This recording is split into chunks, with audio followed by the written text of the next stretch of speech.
The photograph lay on the table like a heavy weight that no one could lift. Sophia stared at it with trembling hands. It was Grace. Her beautiful 12-year-old daughter looked tired and frightened. But she was alive. For one brief moment, hope filled the room. Then Lucas slowly turned the photograph over. His face instantly changed. Written across the back in thick black ink were the words that sent chills through everyone. "Stop searching, or you'll lose her forever." The room fell into complete silence. Sophia covered her mouth as tears rolled down her cheeks. David's breathing became heavier. Suddenly, unable to control his emotions, he slammed his fist into the living room wall. "I won't lose my daughter," he shouted. "I won't." Emily began crying again. The terrible memories of losing Sophia 18 years earlier came rushing back like a storm. She remembered every sleepless night, every unanswered prayer, every painful birthday. She could not bear the thought of another child in her family disappearing. Anita quietly walked over to Sophia. Without saying a word, she wrapped her arms around her daughter. Sophia rested her head on Anita's shoulder and cried like a little girl again. The same woman who had comforted her through childhood was comforting her once more. Lucas wiped away his tears and looked toward Detective Michael Reed. His voice was calm, but his eyes burned with determination. "They want us to stop searching." The detective nodded. "They're trying to frighten your family." Lucas shook his head. "They've made one mistake." Everyone looked at him. "They don't know this family. We've fought impossible battles before. We survived 18 years without giving up. And we're not giving up now." Detective Reed spread several photographs across the table. The ribbon, the handwritten note, footprints from the forest, pictures of tire tracks, maps of the hiking trail. Then he pointed toward Grace's ribbon. "I don't believe this ribbon was left by accident." Sophia looked up. "What do you mean?" "I think Grace is communicating with us." David frowned. "You think she's leaving clues?" "Exactly." Detective Reed placed the clues side by side. "This girl is incredibly intelligent." Lucas smiled proudly. "She inherited that from her mother." Sophia looked at the detective. "Can you find her?" He answered honestly. "I believe she's helping us find her." For the first time since Grace disappeared, hope returned. Miles away, inside an abandoned warehouse hidden deep within an old industrial estate, Grace sat quietly beside two frightened children. The room was dark. Broken windows allowed only thin rays of moonlight to enter. Dust covered the floor. Old wooden boxes were stacked against cracked walls. Outside, heavy footsteps echoed through the hallway. The kidnappers were changing shifts. Grace watched carefully. Every day she memorized something new. Which doors they locked. Which ones they forgot. Who carried the keys. Who became careless. The kidnappers believed she was simply another frightened child. They had no idea she was studying them. The younger boy sitting beside her began crying softly. "I'm scared." Grace gently held his hand. "My mom always told me that courage doesn't mean you're never afraid. It means you keep going even when you're afraid." The little boy looked at her. "Will anyone find us?" Grace smiled. "My family will. My grandma Anita once found someone everyone else had given up on. My grandfather Lucas searched for my mum for 18 years. My parents would never stop looking for me." She looked toward the broken window. "They're coming."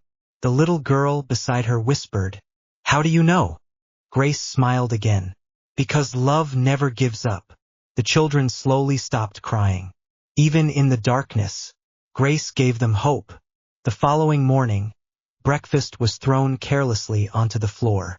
One of the kidnappers accidentally dropped a bunch of rusty keys. As he bent down to pick them up, Grace noticed something. One key had a bright red tag marked with the number 12. She memorized it immediately. Later that afternoon, while the kidnappers argued outside, Grace quietly examined the room. She discovered that one of the floorboards moved slightly. Carefully lifting it just enough, she found an old ventilation opening beneath. It was too small to escape through, but it stretched beneath the building. An idea formed in her mind. That evening, while pretending to sleep, Grace secretly tore a tiny strip from her sweater. She wrapped it around a loose wire inside the vent. If rescuers ever searched the building, they might find it. Every clue mattered. Every small sign brought hope. Back at police headquarters, Detective Reed had barely slept. Coffee cups covered his desk. Maps were pinned across the walls.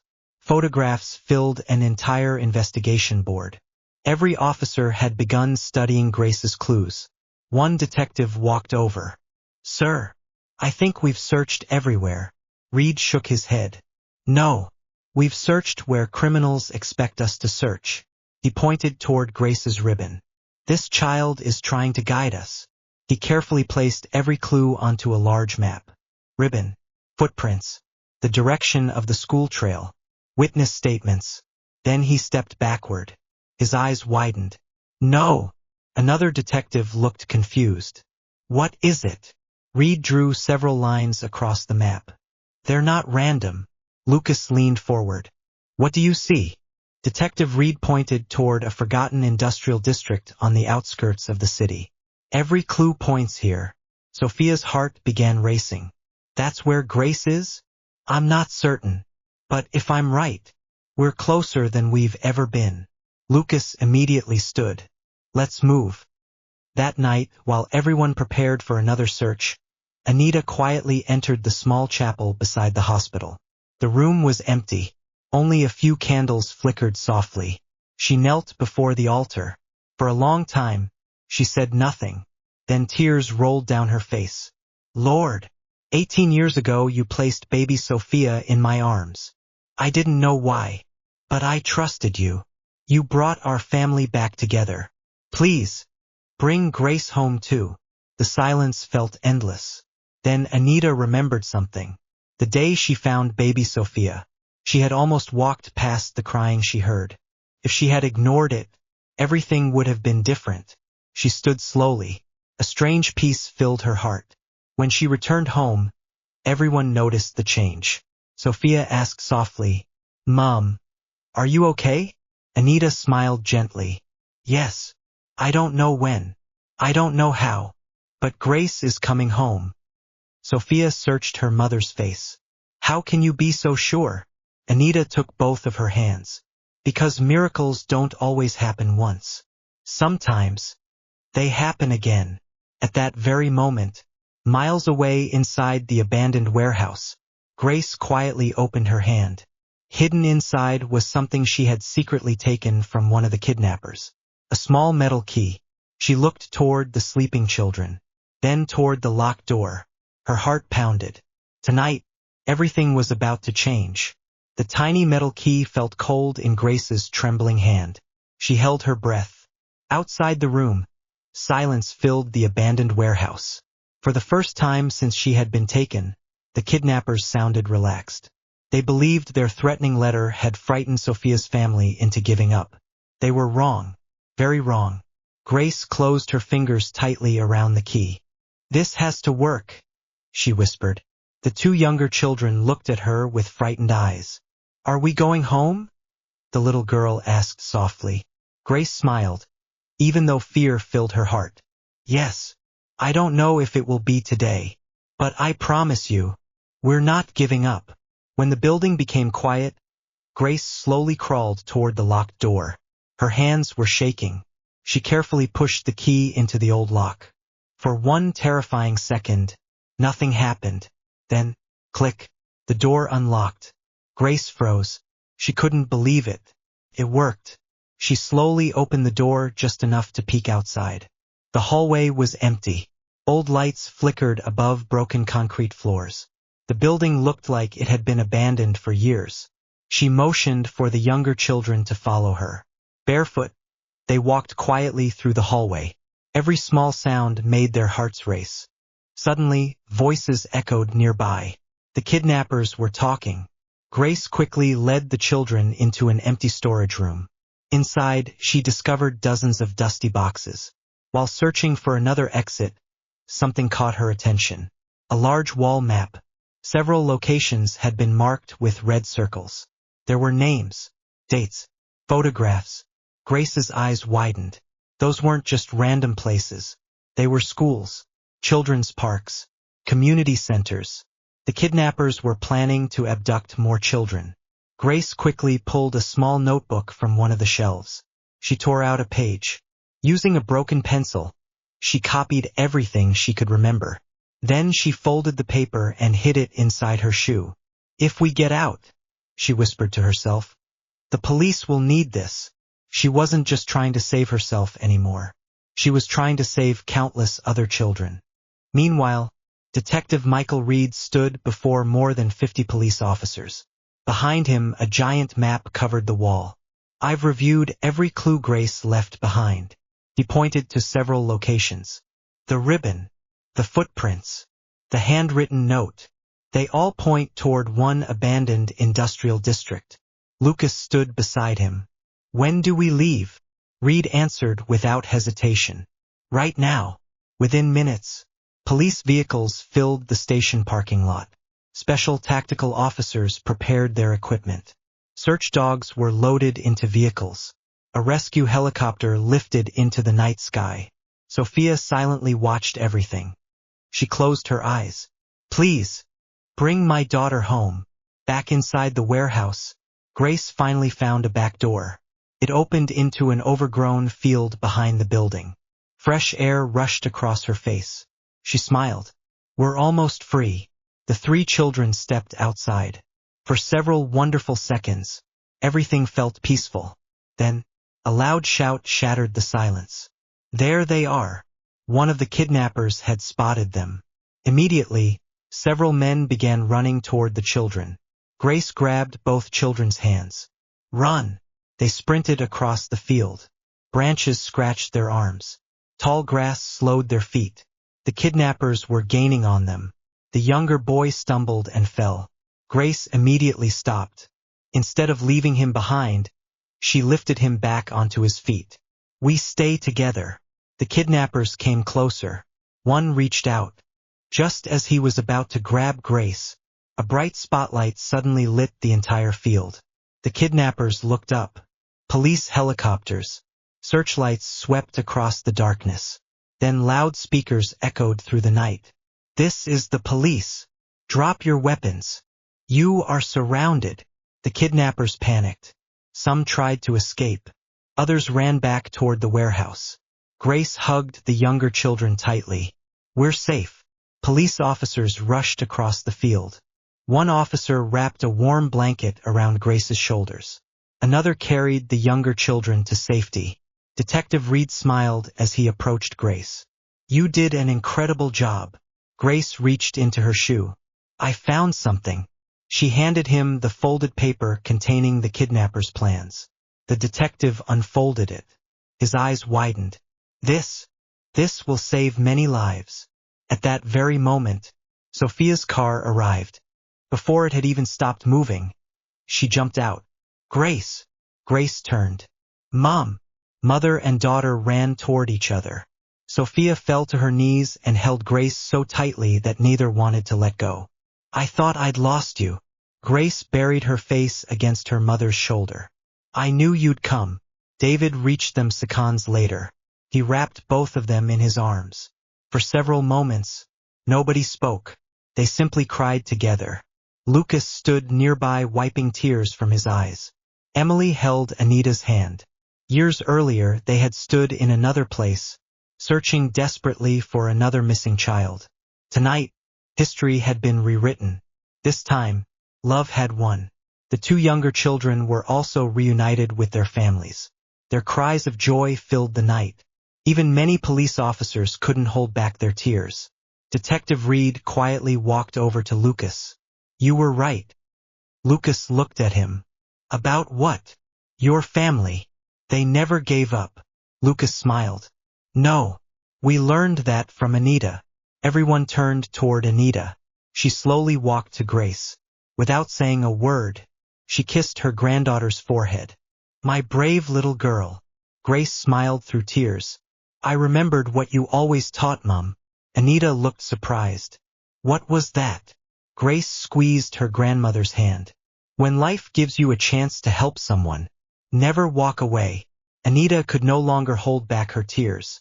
She embraced Grace tightly. At that moment, the entire family stood together beneath the bright lights of the rescue helicopters. No amount of money, no amount of power, could ever replace what they had just found. They had found each other again. But while everyone celebrated, Detective Reed quietly looked at the paper Grace had recovered. Hidden among the names and locations was one final clue, a name he had never seen before, the real mastermind behind the child trafficking network. He closed the notebook slowly. The rescue was over, but the fight to protect other innocent children had only just begun. The sun rose gently over the city the morning after Grace's rescue.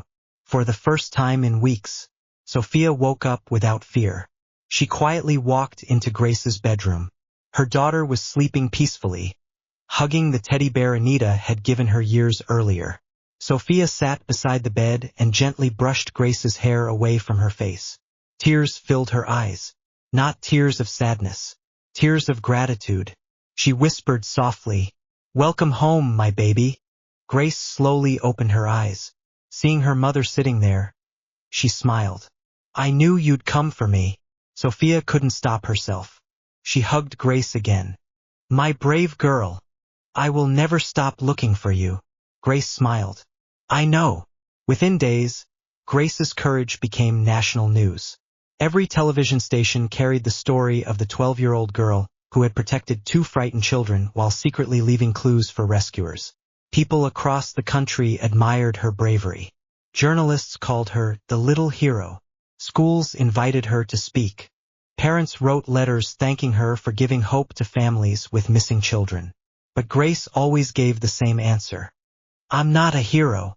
I just remembered what my grandmother Anita always taught my mom. If someone needs help, don't walk away."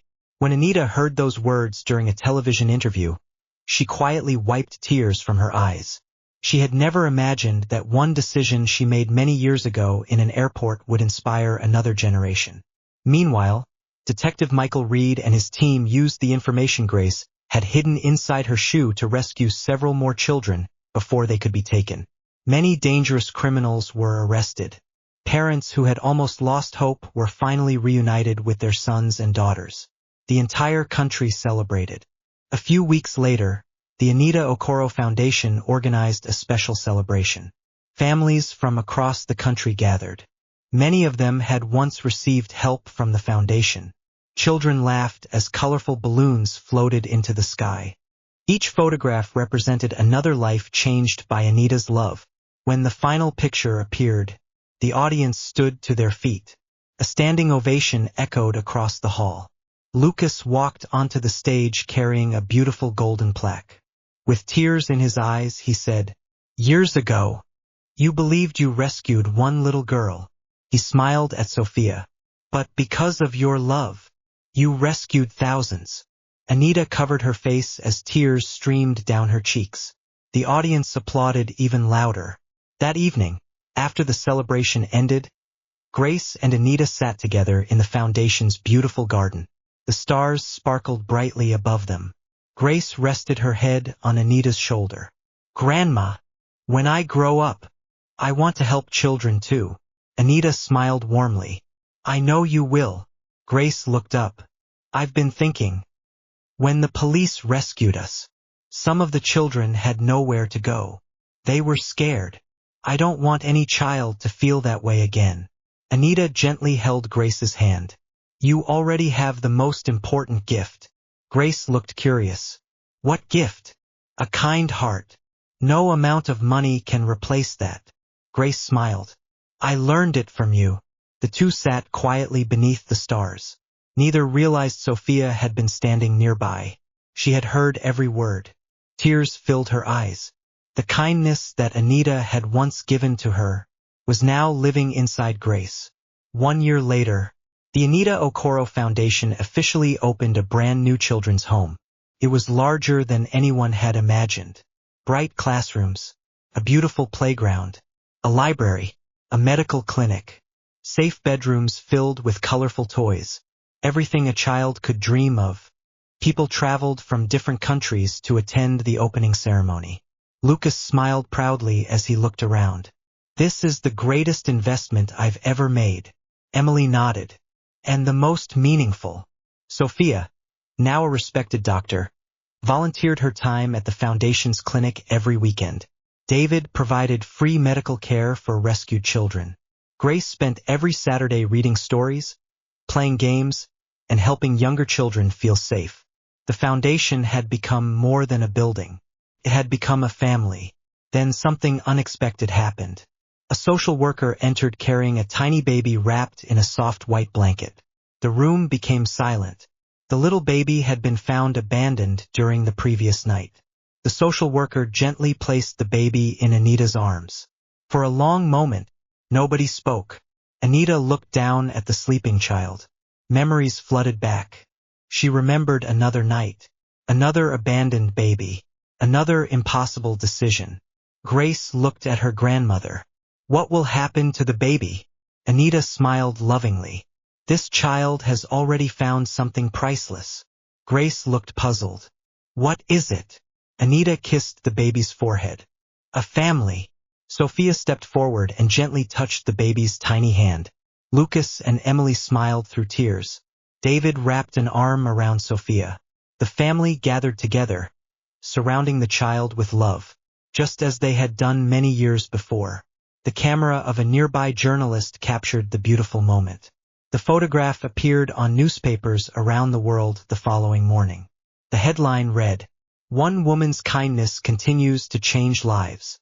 As the sun slowly set behind the Foundation, children laughed across the playground. Grace ran after them with a joyful smile. Sophia looked toward Anita. If you hadn't stopped that night at the airport, none of this would exist. Anita looked at the children playing together. Then she smiled peacefully. I didn't change the world. I simply stopped and chose to care. Sometimes, the smallest act of kindness creates the greatest miracle. And sometimes, the family we choose becomes the family that changes the world. 3 weeks had passed since Grace's rescue. For the first time in many days, the Okoro Hart family finally slept peacefully. The terrible nightmares that had haunted Sophia every night slowly began to disappear. Grace was home where she belonged, surrounded by the people who loved her most. One bright Saturday morning, the aroma of pancakes drifted through the Hart family home. Grace came running downstairs with a wide smile. "Good morning," she shouted happily. Before anyone could answer, Anita opened her arms. "My brave girl." Grace laughed as she threw herself into her grandmother's embrace. "I've missed your hugs. And I've missed hearing your noisy footsteps every morning," Anita replied, smiling through happy tears. Everyone burst into laughter. Lucas folded his newspaper and watched the two of them. Moments like these reminded him that no amount of money in the world could compare to the joy of having his family together. David walked into the dining room carrying fresh fruit. "I think someone is finally eating a proper breakfast today." Grace grinned. "I've been dreaming about Grandma Anita's pancakes." "You'll get as many as you want," Anita laughed. "This house has been too quiet without you." Sophia looked around the table. Only a few weeks earlier, everyone had been sitting in the same room, unable to eat because fear had stolen their appetite. Now, laughter had returned. Hope had returned. Life had returned. Sophia silently whispered, "Thank you, Lord." Later that afternoon, Detective Michael Reed arrived carrying a thick envelope. Lucas welcomed him inside. "You look happier than the last time we met." The detective smiled. "I finally have some good news." Everyone gathered around the living room. Reed carefully placed several documents on the table. "The child trafficking organization has been completely dismantled." Sophia covered her mouth in disbelief. "Completely?" He nodded. "The evidence Grace collected helped us identify every member of the network." David looked amazed. "So there are no more children being held?" "We rescued every child we could find." Emily's eyes filled with tears. "And the children? They're safe. Some have already been reunited with their families. And those who have nowhere to go are now under the protection of the Anita Okoro Foundation." Anita quietly lowered her head. She whispered, "Thank you, Lord." Detective Reed smiled. There is something else. He handed Grace a beautifully designed invitation. She looked confused. What's this? The president is hosting a National Heroes ceremony next week. Grace blinked. Heroes? Reed nodded. You? Grace immediately shook her head. There must be a mistake. I didn't do anything special. Lucas smiled. You protected 2 frightened children. You left clues. You helped rescue dozens of others. Grace looked down. I was just trying to help. Anita gently lifted Grace's chin. My dear, the people who change the world rarely realize they're doing something extraordinary. News of Grace's bravery spread quickly across the country. Television stations replayed the story. Newspapers printed her photograph on their front pages. Schools invited her to speak to students. Children began writing letters. Hundreds of them, then thousands. Every day, bags filled with colorful envelopes arrived at the Hart home. Grace spent hours reading every single one. One letter caught her attention. It was written in shaky handwriting. Dear Grace, I was afraid to go back to school after someone tried to kidnap me last year. But after hearing your story, I decided to be brave again. Thank you for showing me that courage is stronger than fear. Your friend, Hannah, age 10. Grace quietly folded the letter. Tears filled her eyes. She looked at Anita. Grandma, I never thought I could inspire someone. Anita smiled gently. That's how kindness works. It spreads from one heart to another. A week later, the National Heroes ceremony finally arrived. The Grand Hall was decorated with beautiful white flowers and the country's flag. Government officials, military officers, doctors, teachers, journalists, families whose children had been rescued. Everyone had gathered for one unforgettable evening. As the guests took their seats, Grace nervously adjusted her elegant white dress. I've never seen so many people. Sophia squeezed her daughter's hand. You don't have to be nervous. They're here because they're proud of you. Grace smiled weakly. I'm still scared. Lucas laughed softly. Even brave people get scared. They simply refuse to let fear win. Grace nodded. I learned that from all of you. When the announcer stepped onto the stage, the room became silent. Ladies and gentlemen, tonight we celebrate courage. We celebrate hope. And we celebrate ordinary people who chose to do extraordinary things. One by one, police officers, rescue workers, and volunteers received medals. Finally, the announcer smiled. Our youngest recipient is only 12 years old. The audience immediately began applauding. Despite facing unimaginable danger, she protected younger children. She secretly left clues for investigators. Because of her courage, dozens of innocent lives were saved. Please welcome Grace Hart. The applause became thunderous. Grace slowly walked onto the stage. The president knelt slightly so he could place the medal around her neck. He smiled warmly. You are one of the bravest young ladies our nation has ever known. Grace whispered, Thank you, sir. As she turned toward the audience, she saw something that made her heart stop. The 2 younger children she had rescued were standing with their families. They smiled and waved excitedly. The little boy shouted from the crowd, Thank you, Grace. The little girl added, We love you. Grace couldn't stop the tears. She waved back. The entire audience stood to their feet. A standing ovation filled the hall. Lucas looked at Anita. Years ago, she had rescued one abandoned baby. Today, that act of kindness had inspired a granddaughter who had rescued countless others. Lucas quietly whispered, One miracle created another. Anita smiled through tears. No. She looked lovingly at Grace. Love created both. As the applause echoed throughout the grand hall, none of them realized that an even greater surprise was waiting. A surprise that had been planned in complete secrecy for months. It wasn't for Grace. It was for the woman whose compassion had started everything. Anita Okoro. The National Heroes ceremony ended with smiles, music, and photographs. Grace's medal shone brightly around her neck as journalists gathered around her for interviews. One reporter knelt beside her. Grace, People across the country are calling you a hero. How does that make you feel? Grace smiled shyly. I don't think I'm a hero. The reporter looked surprised. You don't. She gently shook her head. No. I simply remembered what my grandmother Anita taught my mum. If someone is afraid, don't leave them alone. If someone is crying, comfort them. And if someone needs help, help them. The reporter smiled. So your grandmother is your hero? Grace's eyes sparkled. She has always been. Millions of viewers watching the live broadcast were deeply moved by her answer. Several days later, life slowly returned to normal. Grace went back to school. Sophia returned to the hospital. David resumed his work. Lucas continued overseeing his businesses. Emily spent more time volunteering at the Anita Okoro Foundation. And Anita continued doing exactly what she had always done. Every morning, she arrived at the foundation before everyone else. She greeted every child by name. She made sure nobody went to school hungry.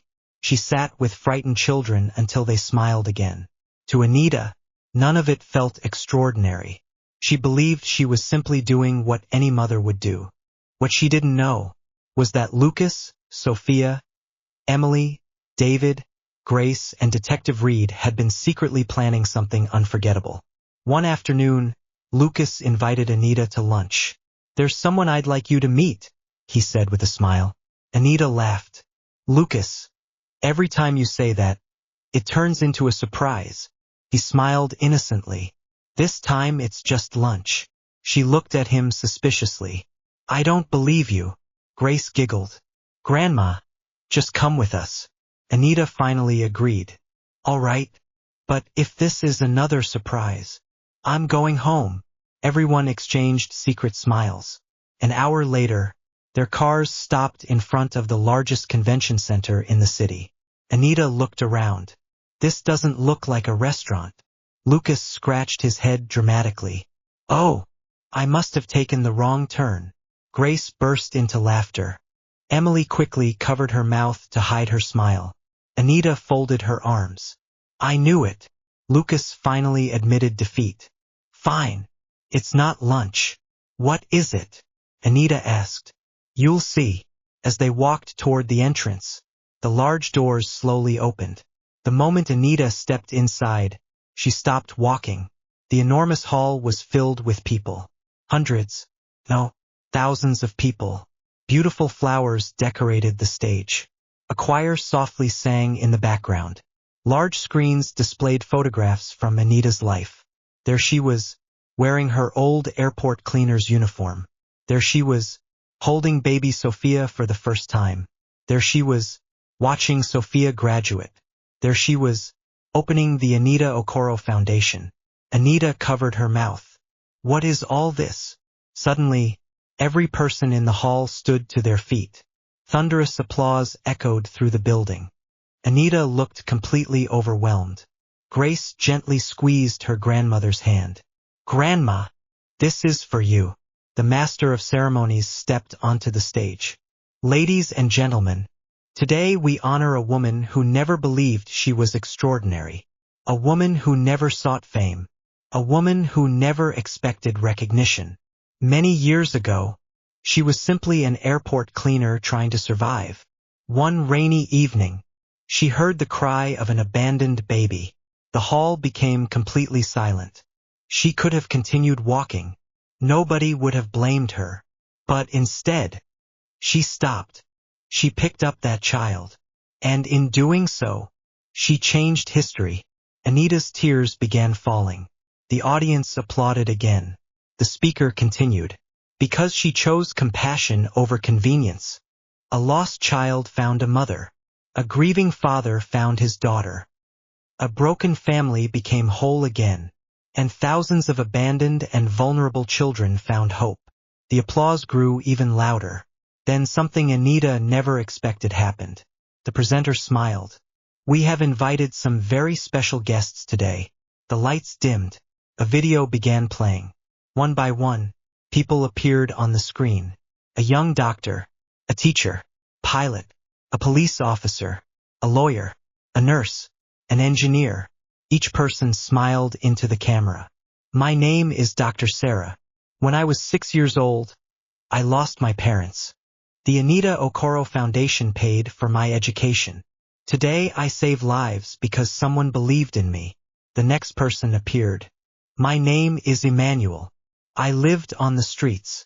Mama Anita gave me my first school uniform. Today I'm an airline pilot. Another appeared. I almost joined a criminal gang.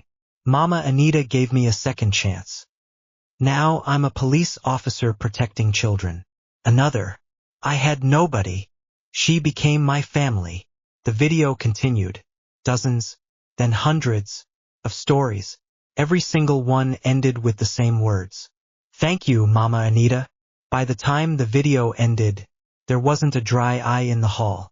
Then the presenter smiled again. But the surprises aren't over. The side doors slowly opened. Anita turned around. She gasped. Hundreds of young people began walking into the hall. Some carried flowers. Others carried framed photographs. Many held their own children in their arms. These weren't strangers. They were the children whose lives Anita had changed over the years. One by one, they walked toward her. A young woman hugged Anita tightly. You paid my school fees when nobody else would. A man in military uniform saluted her proudly. You taught me that real strength is kindness. A mother carrying twin babies whispered through tears. My daughters are alive today because you helped me when I had nothing. Then another, and another, and another. The line seemed endless. Every hug carried a story. Every tear carried gratitude. Anita could barely stand. Sophia held her gently. Mom, do you see now? You never just raised me. You raised hope. The entire audience rose to its feet once again. Their applause echoed like thunder. But the most emotional moments of the day were still to come, because the next people to walk onto the stage would be Lucas, Emily, David, Sophia, and finally, Grace. Each of them had prepared a speech. And before the day ended, there would not be a single dry eye left in the hall. The applause inside the grand hall continued for several minutes. Some people stood with tears streaming down their faces. Others smiled as they wiped their eyes. Anita remained speechless. She had spent her entire life believing she was an ordinary woman. But as she looked around the hall, she realized that kindness had quietly written a story far greater than she had ever imagined. The master of ceremonies returned to the stage. Ladies and gentlemen, we have heard from many whose lives Mama Anita has touched. But now, we will hear from the family whose lives were changed forever because of one decision she made many years ago. The audience gasped. It was a breathtaking life-sized bronze sculpture. It showed Anita wearing her airport cleaner's uniform, holding baby Sophia in her arms, exactly as she had on the night that changed everything. At the base of the sculpture were engraved the words, "One act of kindness changed generations." Anita covered her face and cried. David smiled. This sculpture will stand forever at the entrance of the Anita Okoro Foundation, so every child who enters will know where this story began. The hall erupted into another standing ovation. Finally, Sophia slowly walked toward the microphone. She looked first at Emily, then at Anita, then at Grace. She smiled through tears. My life has been blessed in a way very few people will ever understand. I have two mothers. The audience became completely silent. One mother gave me life. She looked lovingly at Emily. The other taught me how to live. She turned toward Anita. One carried me in her womb. The other carried me in her heart. By now, tears flowed freely throughout the hall. Sophia continued softly, If anyone ever asks me who my real mother is, my answer will always be the same. I have two real mothers, and loving one has never meant loving the other less. She took both Anita's and Emily's hands and joined them together. My family exists because both of you loved me. Emily embraced Anita. The audience stood once again, clapping through tears. But there was still one final speech remaining. The most heartfelt speech of the evening. The speech from the little girl whose courage had inspired an entire nation. Grace. As Grace slowly stood from her seat, the hall fell into complete silence. Every eye was fixed on her. She took a deep breath, walked to the microphone, and looked lovingly at her grandmother. The grand hall fell into complete silence. More than 2,000 people watched as 12-year-old Grace slowly walked toward the microphone. The medal she had received for bravery rested gently around her neck. She looked at the audience, then at her mother, her grandfather, her grandmother Emily. Finally, she looked at Anita, the woman whose single act of kindness had changed every life in the room. Grace smiled softly. Then she began to speak. "Good evening, everyone. People have been calling me brave ever since I came home. They've called me a hero. But today, I want to tell you the truth. The real hero isn't standing behind this microphone. She's sitting right there." Grace pointed toward Anita. The audience immediately applauded. Grace waited until the applause faded. "When I was trapped, I was frightened. There were nights when I cried because I missed my family. Sometimes I wondered if I would ever see my mom again. But every time I felt afraid, I remembered the stories Grandma Anita used to tell me. She always said, 'When life becomes dark, never stop believing that morning will come.' Those words stayed with me. I wasn't the only child in that building. There were 2 younger children who cried every night. I wanted to cry too, but Grandma taught my mom to be strong. My mom taught me, so I became strong for them.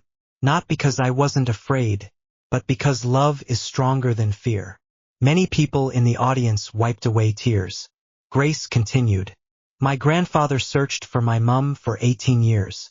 My grandmother Emily never stopped praying. My dad would never stop fighting for me. My mom would never stop looking for me.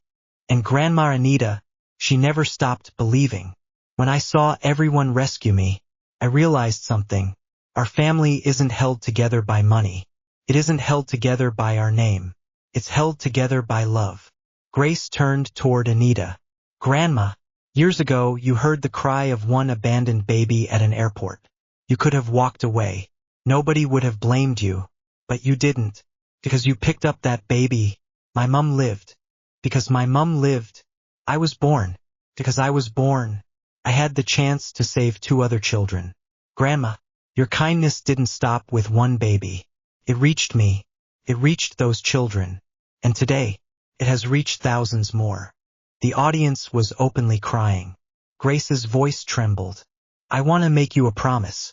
One day, when I become an adult, I will continue everything you started. I will protect children. I will help families. I will never ignore someone who needs love. Just like you never ignored my mom. Grandma, thank you for stopping that night at the airport. Thank you for giving my family a future. Thank you for teaching us that one kind heart can change the world. I love you." Grace stepped away from the microphone. For a moment, nobody moved. Then, the entire hall rose to its feet. The applause became louder than ever before. Some people cried openly. Others embraced their loved ones. The standing ovation continued for several minutes. Anita could no longer hold back her tears. She opened her arms. Grace ran straight into them. "My precious girl," Anita whispered. "I'm so proud of you." "I learned from the best," Grace replied. When the applause finally settled, the president returned to the stage. He smiled warmly. "Mrs. Anita Okoro, your kindness has inspired an entire nation. On behalf of our country, it is my greatest honor to present you with the National Humanitarian Lifetime Achievement Award." The audience erupted once again. As Anita accepted the award, she looked down at it quietly. Then she smiled. "I've never received anything like this before," the president asked. "Would you like to say a few words?" Anita slowly walked to the microphone. She looked around the hall. Her voice was calm and gentle. "I don't know why everyone keeps thanking me." Soft laughter filled the room.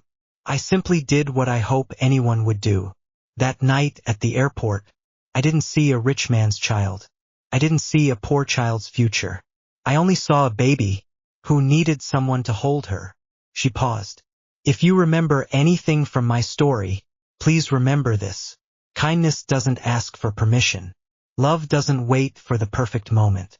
Sometimes, changing someone's life begins with one simple decision: to stop, to care, and to help. The audience stood once more. Many people knew they would never forget those words. 10 years passed. The Anita Okoro Foundation had grown into one of the largest organizations caring for abandoned and vulnerable children. Thousands of children had found safe homes. Thousands had received scholarships. Thousands had discovered hope. Grace, now 22 years old, had fulfilled the promise she made on stage. She had graduated from medical school with honors. Like her mother, she became a doctor. But every Saturday, she volunteered at the foundation. She treated children without charging a single naira. Sophia and David continued leading medical outreach programs. Lucas and Emily devoted much of their wealth to building schools and children's hospitals. Detective Michael Reed had retired, but he still visited the foundation often, always saying it was his favorite place in the world. And Anita, though her hair had turned completely silver, her smile remained as warm as ever. One peaceful afternoon, she sat beneath the large mango tree in the foundation's garden. Children laughed as they played nearby. Grace walked over and sat beside her. "Grandma, do you ever think about that night at the airport?" Anita smiled. "Every single day." Grace leaned her head gently against Anita's shoulder. "I'm glad you stopped." "So am I," Anita replied softly. At that moment, a social worker hurried across the garden carrying a tiny baby wrapped in a soft white blanket. The baby had been found abandoned only a few hours earlier. The social worker smiled. "Mama Anita, would you like to hold her?" Anita carefully lifted the baby into her arms. The tiny child opened her eyes and wrapped her little fingers around Anita's hand. Anita smiled through tears. Grace whispered, "Another miracle has begun." Anita kissed the baby's forehead. "Every child deserves a chance." Sophia, David, Lucas, Emily, and dozens of children gathered around them. 3 generations, one family, all born from a single act of compassion. As the sun slowly disappeared beyond the horizon, laughter echoed across the foundation. The camera slowly pulled back. The same woman who had once walked through an airport with nothing but a cleaning cart now stood surrounded by hundreds of children who called her Mama Anita. Her wealth had never been measured by money. It had always been measured by the lives she touched. And in the end, the abandoned baby left at the airport didn't just find a mother. She found a woman whose love created a family, a foundation, a legacy, and a future for countless children. Thank you for watching. If you enjoy the story, don't forget to leave us a comment. Also like, share, and subscribe to our channel, and click on the notification bell to get notified when a new story comes up. Don't forget to tell us where you're watching from.